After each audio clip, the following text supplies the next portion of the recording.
Good evening, and you're very welcome to another episode of the Women's National League podcast here on finalwhistle.ie. Of course, I'm Breifne Earley, and I'm also joined again by Aaron Clarke. Aaron, how are you? Not too bad. How are you? Not too bad at all. We're recording this a little bit earlier. It's mid-afternoon. We're recording it because, of course, this evening sees the first build-up game to the Irish participation in the World Cup. They're playing Zambia tonight in Tallaght Stadium. You're on your way there, so we are filming this a little bit earlier. It's all pre-recorded.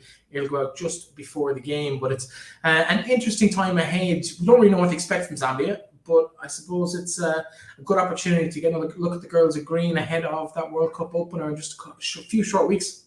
Yeah, Zambia will be fast and physical. 4 weeks today until the opening game in Sydney against Australia, so it's a good opportunity.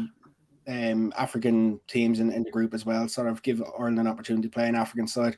Never played at senior level. I think they'll be fast, they'll be physical. It'll be an interesting evening. There's a lot of variables on the line tonight for a lot of players. A lot of players are probably on the fringes of getting cut or making the squad, and a lot of them will probably get an opportunity this evening to impress. And if they take their chance, they may give Vera some more selection headaches ahead of that deadline, ahead of that Ireland's announcement next Thursday with the squad being announced. So big opportunity. The likes of Leanne Kiernan hasn't played a lot of football in the year, should get a run out tonight. From a home base point of view, I'd say Abby Larkin and Erin McLaughlin could see action. I think for the two of them, it's an opportunity because I'd say for them, they'll be teetering in around will they make it, won't they make it. I do think Anya will be safe enough, and Tara O'Hanlon as well as another one who might see a bit of game time where they have an opportunity to impress. And like for Vera, it's that one last opportunity, one last time before she names the squad, which is quite strange because normally we're used to Ireland players coming into squad and having a game that week. They had no game last week; they just trained for the week, and it's a bit of a different one. Tension, you could say, there's definitely probably a little bit of tension, as much as they say there won't in the air because of the fact that cuts have to be made, but. Looking forward to a sold out stadium in Tallaght Stadium tonight as well. Are those the players you think are in jeopardy in the next 7 or 8 days? I don't know who's in jeopardy at the minute. That's the thing. I think for these sort of players, this is the opportunity if they do and they sell themselves tonight to actually book a seat on a plane. The problem is the likes of Megan Campbell hasn't yet reported into the squad. Aoife Mannion's still in that knee brace. She comes out of it Monday, so we're still waiting to hear what's going to happen there. Like there's other players who are how would you say managing their loads as well. The likes of Rusha Littlejohn has had a lot of injuries in the last year or so. There's other players coming back from injury. Nifa, he hasn't played an awful lot in football in the last while. So there's a lot of players who I'd say aren't safe. I'd say there's a good 12, 13 who probably know that they've got the seat on the plane bar an injury, where the rest it's sort of up in the air at the minute. Katie McCabe more than likely won't feature in the game. She only came into squad this week because of the agreement with Arsenal that she wouldn't be released sooner. So I don't expect her to play. I think it's the first time in about 40 or 50 Ireland games she'll miss a game as well, which is a tremendous record. Denise O'Sullivan, Sinead Farley and Marissa Sheevers don't report into camp until next week. For the fact that they're reporting in next week when the squad gets announced, you'd suspect that the three of them are probably nailed on as well. So it's one of them that you're hoping tonight no injuries come out of it. That it's just an opportunity for players to show and hopefully stand up and be counted, but no niggles or knocks that really throws things into jeopardy. Yeah, that's really the big fear for tonight, that players picking up injuries at this time of year with so little gap between now and the squad being selected, and more importantly, but now in the first game, it really is important that players stay healthy. But of course, sometimes trying to avoid those injuries makes you more prone to them. So hopefully all things go well for everybody in a green jersey tonight. Of course, that game, sellout crowd, it's going to be a big atmosphere.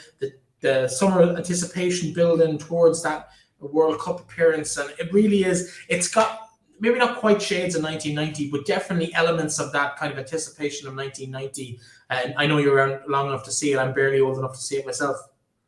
I wasn't even born for 1990. You know what I mean, though? Just that yeah, but like the thing is, Breifne, like, and you've got things like that, the FAI, the book that they brought out for kids and stuff like that. They're doing an awful lot to try and, how would you say, to push it along. And I think the next couple of weeks, like, they're trying to encourage clubs and things like that to set up watch parties and stuff like that by giving them banners and stuff like that, so that they're really trying to push it on. I don't know how it's going to be received. You're obviously hoping it's going to be received very well. The fact that the games are on, two of the games are on at 11 o'clock in the morning and one of them's on at 1 o'clock in the afternoon. A lot of kids are off school as well. You'd be hoping that they'll watch them and stuff like that. And it's building nicely, but it's taken a little bit of time to start building. I think at the start it probably hadn't built as quick as people were anticipating. The buzz probably wasn't as big, but it's starting to get there now. As you say, Tallaght will be rocking tonight. I think it's 7,500, 8,000 sold out, and like people probably still want tickets if they could have got them. And I know there was a couple floated about today, and they were snapped up quick enough. But yeah, it's one that I'm looking forward to. I'm excited now. I'm just the build up obviously for us started last week when we went to the open training session. We spoke to some of the players, and then next week squad announcement, France game, and we're really rolling into the World Cup. So it's coming quickly, and it'll be here in no time.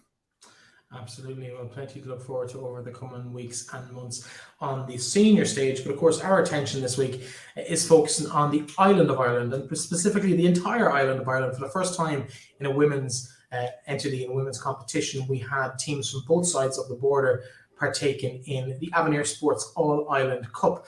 A fairly exciting, goal-laden opening weekend. Plenty of goals up and down the country. Only one clean sheet amongst all 8 fixtures. So lots of action, but lots of chances for players to get on and get some game time, maybe with their teams as well. But maybe not as many changed sides as we might have expected to see. Some teams very, very strong first teams put out.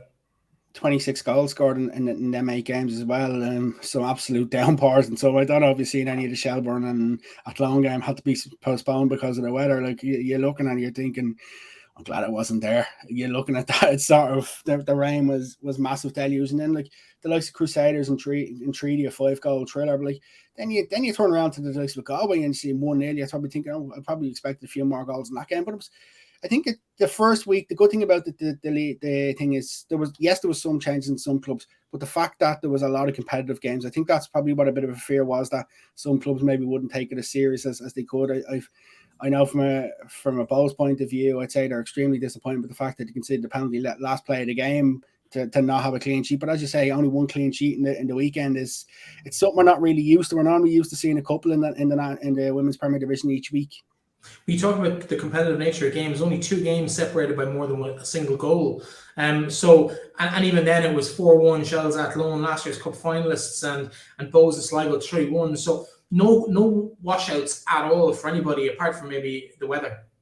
Yeah, no, and that's important, because I think we sort of had that little bit of fear that, like, if this competition had been played 2 or 3 years ago, I probably would have said that the Irish teams would come away comfortably, because I remember seeing pre-season friendlies where some of the Irish teams, some of the really weaker Irish teams back years ago, were beating teams from up the north and beating them quite easy enough, whereas now the competitiveness has definitely gone up massively with the North qualifying for the Euros as well, as has definitely had a good impact on them. And like, it's good to see that the likes of the Glentoran result, Wexford had to score a late penalty.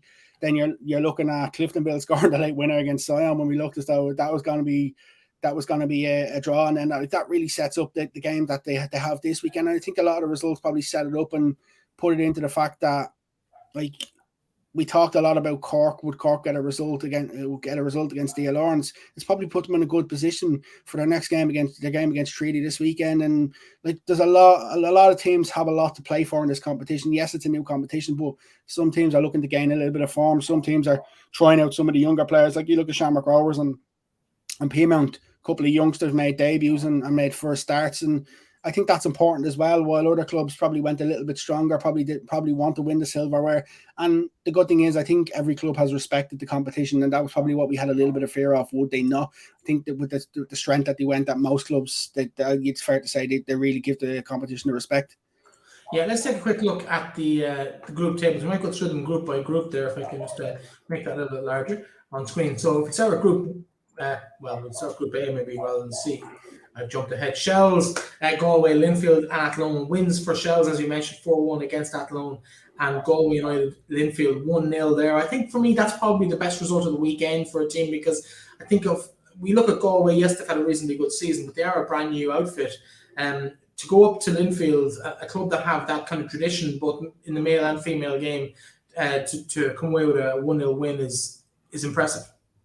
Yeah, it's a really good result for Galway. I think for the fact that, like, you're going up there, you're playing on an Astro pitch as well. It can be a little bit difficult, and come away with the 3 points. You you can only be really happy from a Phil Trill point of view. Like for them, this is a massive opportunity from a Galway. Yes, they've got Shells in the group. They've beaten Shells this season. If Shells are missing any players when they do play them later in the competition, it's a potential opportunity. But like if they can get through the next game, like if you just look at this group in particular, like if as expected this weekend, Shells and Galway both win, they go into the last round, the last game where they play each other, and it's winner's going to go through. And that's sort of what we want in this group. We don't really want groups where there's one team that we know for definite is going to come out. But I think the Lingfield coming to Dublin this weekend, how did they react after the first loss? Like we've seen them in previous years, and they've met in the Champions League. Shells and Linfield. Shells ran out comfortable enough winners. Will Linfield come out with a full strength team and try to put it up to Shells? Like the obvious thing from a Shelbourne point of view is it's the going away party for Jesse Stapleton. So will Shells won't want that to be spoiled. What way will Linfield approach that? Because if Linfield come out all guns blazing, I think they'll give Shells a good game. And likewise, the Galway Athlone game, they've always tended to be close between these two sides. So like it's great that it's the first round of games. That like the only thing I think we're missing is a couple of draws from these groups that we thought we might have got from one or two games. But no, it's a good start for Shells and Galway.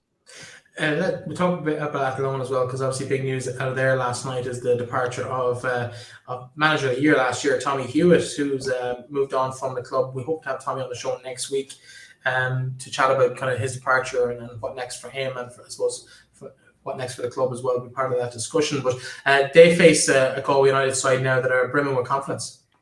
Yeah, absolutely, and it's a difficult one from Athlone because you would have looked at the Shells result, the Shells game, thinking it's an opportunity for them. Shells played a couple of fringe players as well in the game to give players game time, and when they're 2-0 down very early on against Shells, you're sort of thinking, oh no. And even when they come back after the rain delay, they sort of struggled a lot in the game. And like I think from an Athlone point of view, players are probably, I'd say there's a bit of confidence is a little bit down at the minute. Then when you see the news of Tommy leaving, it's always sad because Tommy's done an awful lot for Athlone. He's helped bring that club on an awful lot. Like you look at what he actually did last year, considering where they were the year before. Like it was astronomical, and probably won't be as repeated. The fact that went on runs. I think they went on 6 wins in a row at one stage after beating Pima, and then he went 6 unbeaten again with I think it was 4 wins towards the end of the season, and probably just ran out of games late on towards a title challenge. And then in the cup final, if they get the goal that's offside, it could be a different game in the second half, and probably a little bit of rub of the luck didn't go their way. But like to see him leaving, it's disappointing. It's the third manager who's departed in the league this year. But I think, I hate to say this, we could see a little bit more of this as the years go on, with more and more managers started becoming a little bit like the men's divisions, where managers will tend to get replaced if things aren't going their way. And I'd like to see a little bit more from Tommy, because like I've always had a lot of good time from you. He's helped you and gave you interviews, and listen, he was somebody who had a lot of passion for Athlone. He gelled a lot of players who probably shouldn't be playing, who probably not that he shouldn't be playing. A lot of players who probably wouldn't be playing in the league if it wasn't for Tommy, considering getting players who have multi-sports in as well, and having a lot of success with them as well. I think that's probably the biggest credit you got to give to Tommy. Is he a victim of his own success potentially? Probably a little bit, yeah. But the thing is, though, like it's a difficult one, because like a lot of it, he managed to get some good players in as well. So that's where you're sort of.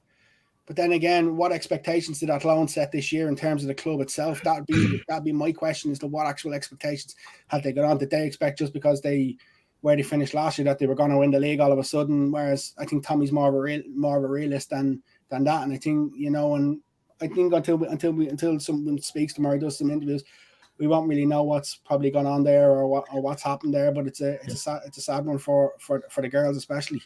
Let's move on to Group B for the moment. Looking at, if I just zoom out a little bit there, one second.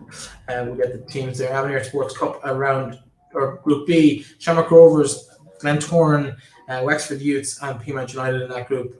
Shamrock Rovers made up for that league defeat to Peamount the week before with a 2-1 victory. Glentoran with that draw against Wexford Youths. Themselves, of course, lost their manager recently as well, in Stephen Quinn. So your thoughts on that result, potentially maybe starting with the Glentoran Wexford game? Wexford having to fight back as well on a penalty to get them a draw. Probably one of the games that we sort of talked about last week. We didn't really know an awful lot about where Glentoran were compared to the Irish teams. Yes, they've been doing very well up in their own league with the goals it scored, but like for them, considering it was 70 odd minutes when Wexford got the penalty, they'll probably be disappointed not to take the 3 points. From Wexford viewpoint, it's probably a good point away from home. It's probably it's an okay-ish start. You can see that some of the players who probably hadn't played in a couple of weeks have come back into the side as well from a Wexford viewpoint. But I think from Glentoran, it's definitely 2 points dropped. Looking at the other game, Shamrock Rovers, they made a couple of changes, as did Peamount, and it was just Rovers too good on the day. I think from a Peamount viewpoint, I don't think they'd be too disappointed. I think the fact that they'd be a massive focus for them is on the league. But then again, although Rovers won their first game, this is the sort of group that just because you've got 3 points on the board early on doesn't really mean anything. I think Shamrock Rovers and Wexford this week will sort of tell an awful lot into how this group is going to shape out, because I think the 4 teams here in this group are capable of beating each other on their day, and I think that's the biggest thing. You've actually preempted what I was going to ask you next, because I think it's lovely to see in the women's game. So long ago, I remember being involved with teams where you could predict after a round or two, you could predict exactly where everyone was going to finish, and it was always said it was 8 teams in a group back in the old DWSL days. You knew one team was going to finish with 14 wins, one was 12 wins, one was 10 wins. There was no uncertainty going into 99% of games. Now we're looking at Shamrock Rovers losing last week to Peamount, winning against the same opposition this week, albeit in different competitions with different focuses, but the principle stands. Each of these teams can take points off each other. It may not even be Shamrock Rovers or Glentoran who actually go in as the group winners in this competition in the end. It may not be. That's the thing. Peamount could win the last 2 games and potentially finish top of the group with other results going their way. Like that's the way it is. And that's the thing about this group, where we always said, yeah, it's the group of death, because everybody can beat everybody. And realistically, I wouldn't be at all surprised if maybe 6 points was enough to get you over the line in this group. Even if it's 5 points, I wouldn't be surprised if you turn around and see Shamrock Rovers drawn a game or two, Peamount drawn. Like, you wouldn't be at all surprised if the rest of the games in this group are either draws or there will only be probably a goal in it. There won't be very much in it between the sides. I don't know if you've seen it, Breifne, just while we're talking Shamrock Rovers. Sky Sports done a bit of a feature on them there recently, where they were over for the Cork City game. They were in behind. There was Collie O'Neill giving a bit of a team talk just before the game and stuff like that. It's great to see when you have the likes of a big broadcaster coming over to the league now, because years ago nobody wanted to know the women's league, the women's national league and stuff like that. And I think it's great to see it getting more and more exposure. Hopefully more and more continue to come on board. But like it's good for the league that we're seeing more of these sort of things. And like, while we're still the only two who are regularly going on about on the league in terms of the stuff that we're doing, it's good to see more and more people dipping the fingers in. Hopefully they'll come in a little bit more and do an awful lot more to continue to help grow the league. The focus and investment in Shamrock Rovers, particularly in the last 6 months, are they under pressure to win Silverware this year? And is this their best opportunity to do so? So I know a couple of Rovers fans. I know one in particular, a diehard Rovers fan, and start of the season, it was like, we finished in the top 3. Our ambition isn't, if we win the league, it's great, but it's not necessarily. I think the fact that the fans as well are getting behind, they realize it's a project. Yes, they put quite a big investment into it, but like, I'd say from a Collie O'Neill viewpoint, he's probably putting more pressure on himself to win the league than at the club at the minute. I'd say next year probably the pressure will ramp up a good bit more on Shamrock Rovers. But I think this year, if they were to finish second and have a decent cup run and maybe get to a final of this or a semi-final of this, I think they'd class that as a really good season, because they were unbeaten up until the last league game against Peamount. Listen, I'm going to hold my hands up. From a neutral's viewpoint, I'm just glad it's over, because the unbeaten run, because we were hearing about it every week and teams are sort of talking about it and stuff like that. And like, the thing is, there's a bit of an aura about some teams, but the aura that was there a couple of years ago when you would have had the likes of Peamount and Shells going to clubs is gone. So the best thing is, as you said, teams don't fear each other anymore, and they'll go out and give it a good opportunity. And I think that's the most important thing. And I think from a Rovers viewpoint, if Rovers can finish second, I think they'd be absolutely thrilled. Yeah, good to see Bows top of the table. A big win for them down in Sligo. We'll talk about that performance in just a few minutes. But let's start with Cliftonville's win over Science Swift in the north.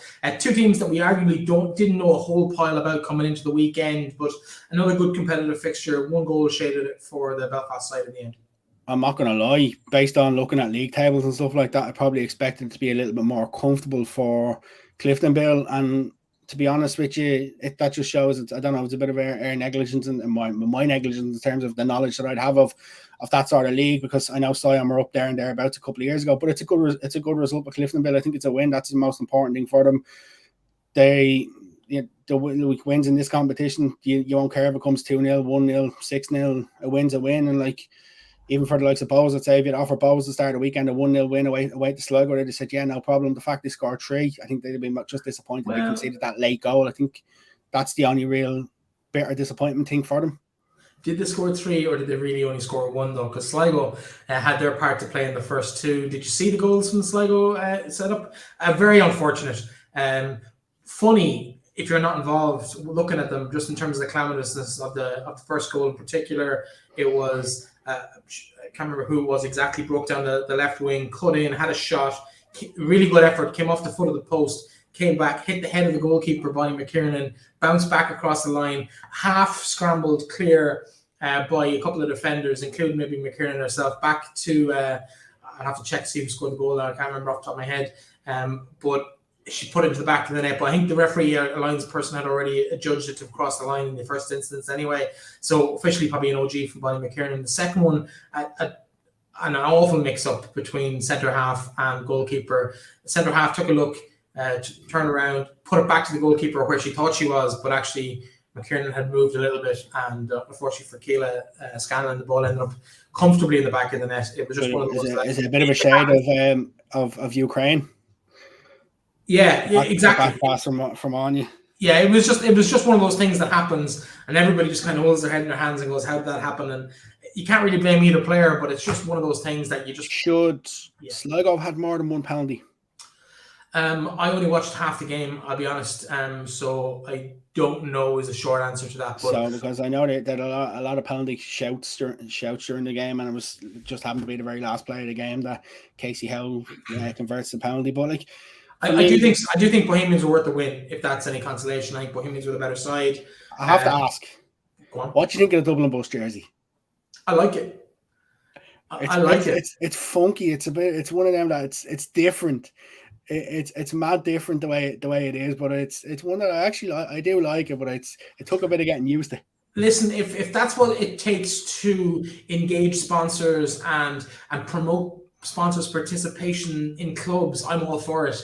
I would rather have that Dublin Bus jersey than have a massive Dublin Bus labeled all over everything. You know, I think it's more of a talking point.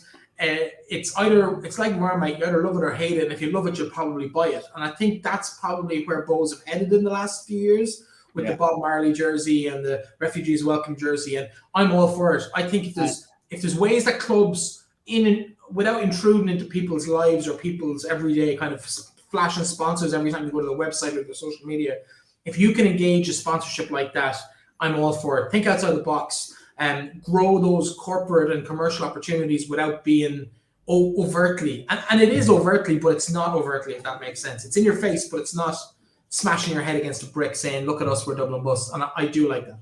Even the bus stop in Dailymount, I think. the bus stop, the little portable bus that brings the match ball on. It's all simple, gimmicky, but gimmickly done well, if that makes sense. 100%, 100%. It's good marketing. Yeah, I'm all for that. I think it's great. I think where you can find a right fit between a sponsor and a partner and the club, and you can engage it in ways that get you talk. Like, I'm sure you go to a Bows game with a certain age group, which is a target market of both leagues, men's and women's, of that like 7 to 14-year-old, where the magic of it really is still a thing, and you haven't been beaten down by life yet at that stage, and everything's kind of magical. You can picture yourself doing this one day, whether you can kick snow off a rope or not. And they go home, and I guarantee you there's 8 and 9 and 10-year-old girls leaving games, and boys, talking about the way the little bus brought it out into the middle of the field, or talking about the bus stop, or getting a photo taken with one or other of those.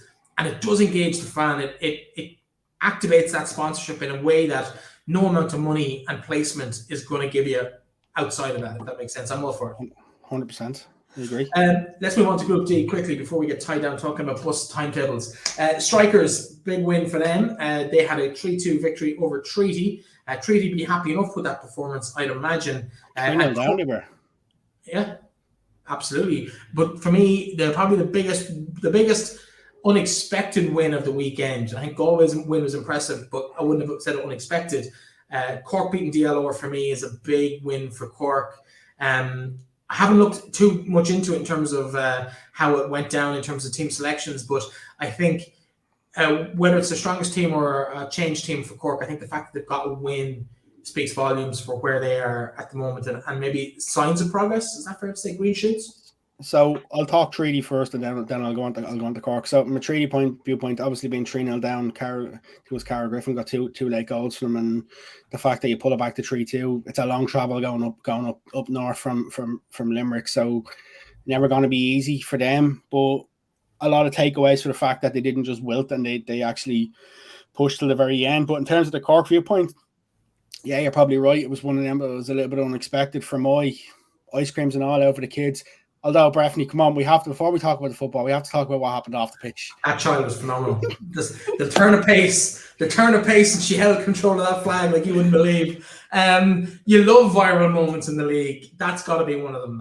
It's so innocent, and it just before even the final whistle was blown, it was just one of those things where I saw the original tweet of a kid's running away with the corner flag, and I thought, oh great. But then they actually showed the video, and I was like, that's classic. I just thought it was brilliant. Absolutely brilliant. Oh, absolutely. But in terms of on the pitch, Cork 2-0 up at half time, DLR scoring the second half to pull one back. You're right. It could be a bit of a changing moment for Cork. This competition, we probably said, was the bit of the opportunity that they probably needed just to break the monotony of the league cycle and things like that. And if they can get a win against Treaty this weekend, it really sets them up going into that last game against Crusaders. But I think they are away to Crusaders, and then from a Crusaders viewpoint, they go to Dublin. DLR want to bounce back at home. Can they bounce back at home? Potentially. And if DLR can bounce back at home, it sort of really puts that, like, for example, even if Treaty get a result against Cork, like, the one thing I will say about this group is I wouldn't be at all shocked if when we convene next week, if all three teams in this group are on 3 points rather than two being on 6 points. I wouldn't be surprised. And if that's the case, then that really sets that up for the last day shootout. But it's another group that I think a lot of teams are quite competitive, and they're quite evenly matched as well. And that's the important thing about it. Like we said about the draw, like the draw could have went any number of ways. We could have seen absolute mayhem. But I think the draw's been quite fair to a lot of teams. It's gave a lot of teams winnable games. It's gave them even competition. And I think that's probably going to help even more, because if we'd have seen a lot of one-sided games in this competition, people will coverage chop and block after a year. And I think that's probably the most important thing, is that we don't see many of them this year. Absolutely. Let's take a look at some of the individual performances and who got on the score sheet over the weekend. 2 goals, as you mentioned, for Cara Griffin, the only player to score more than once in the game at the weekend. She'll be happy with her lot, despite the final score being a 3-2 defeat. But some interesting names there. We've seen Chloe Maloney on the score sheet in recent weeks. Casey Howe, of course, has been there as well. Jamie Thompson, no stranger to the back of the net in the League of Ireland. Correct me if I'm wrong. Zoe McLean, ex-Irish under 19 international?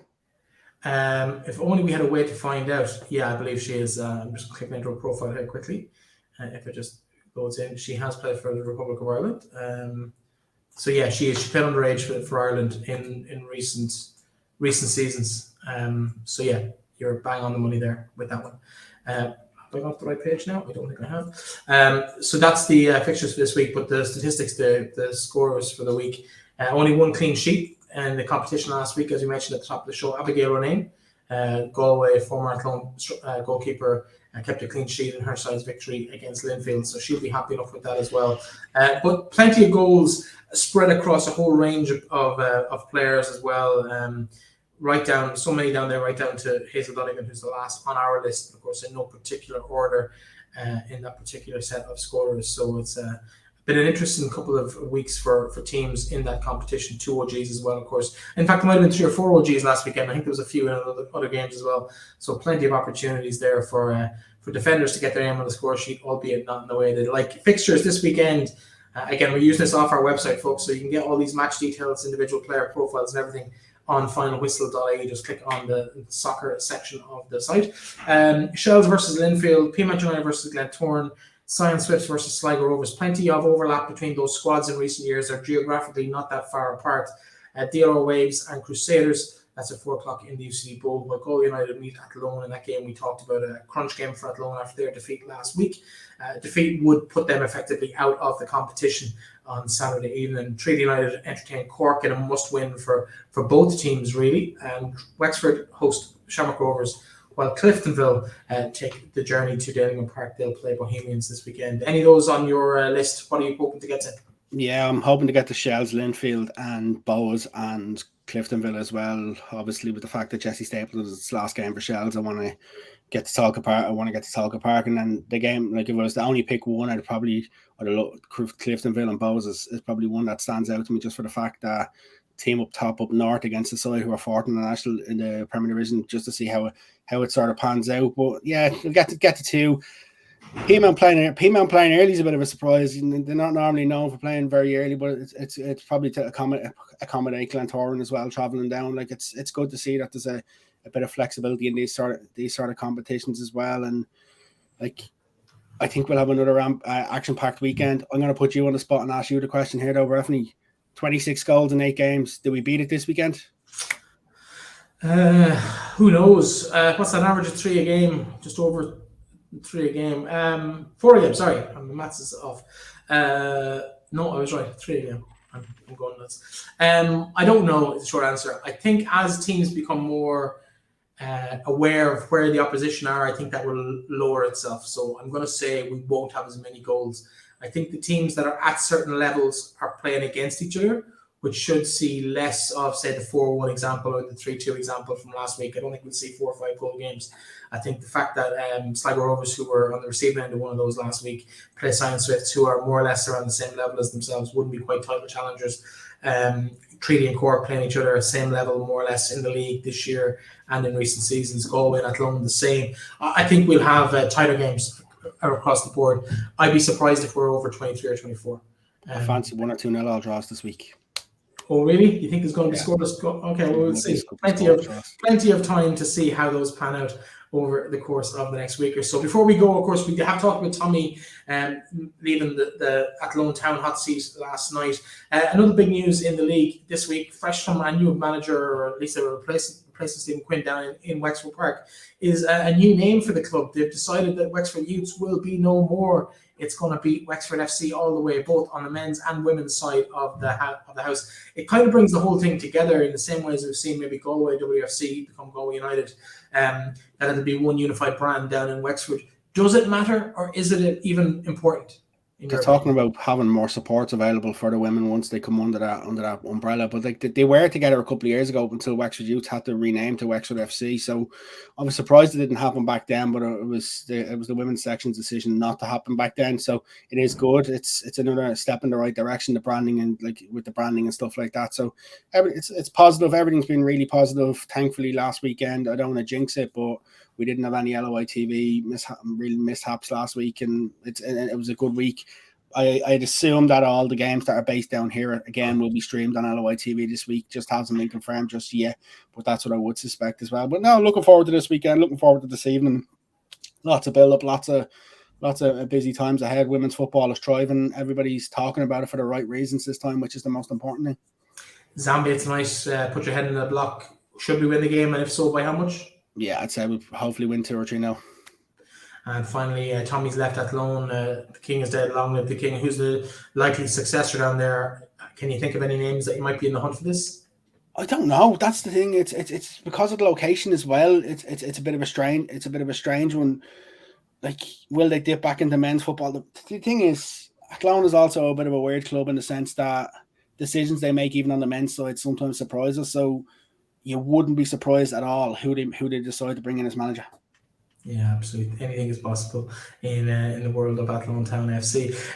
Another week over, another show done. Thank you so much, Aaron. A bit of a short one this week, but that's because you're under pressure to get to Tallaght for that game tonight. I hope you enjoyed the game. I'm unfortunately not able to make it myself this evening. It's a long trek up the road from Leitrim, but it has been done before and will be done again, but it's not been done tonight. Thanks very much for joining me. Enjoy the game and best of luck in Tallaght. Cheers, Breifne.